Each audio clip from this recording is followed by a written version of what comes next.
17. Here's what we know so far. So Delphine and Eunice were placed in this situation last chapter where they had some time to be together without their siblings. It's possible that they're going to maybe start to build a small bond since they have similar roles in their families.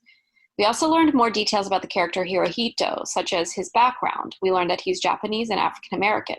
And we learned a little bit more about how he interacts with the girls differently than the boys back in Brooklyn would have. We also learned about Delphine and how she appears to be interested in Hirohito beyond just like a casual acquaintance. She kind of seems to like him, but she's also immature a bit in how she handles it. So that might lead to something about how he interacts with the girls differently than the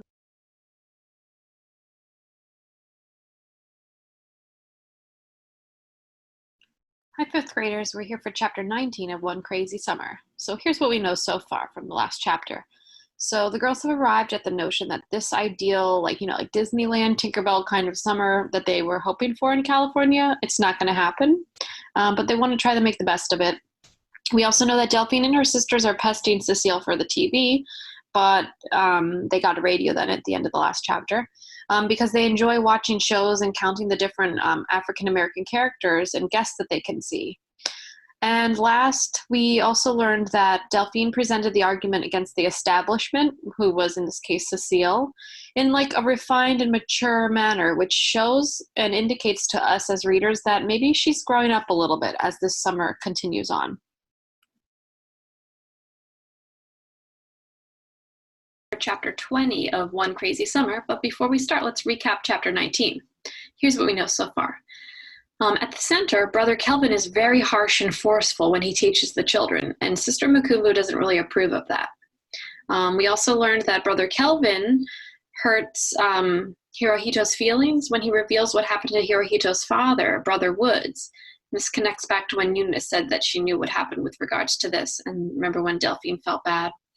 And then third, we learned that Delphine recalls a memory in the last chapter that relates to the civics lesson when she tells of this encounter that she had with the police one summer when driving from Brooklyn to Alabama. And it further paints this picture for the struggle with inequality that was existing at the time period that the story is set in.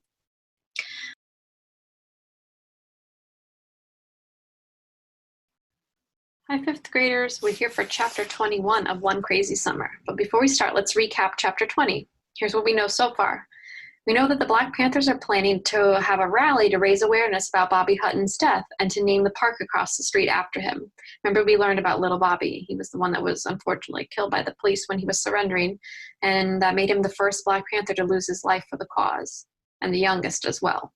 We also learned that the children were invited to perform at the rally, which makes Fern and Bonetta very excited, but Delphine is nervous about the dangers that could exist at that rally. She doesn't really want them to go.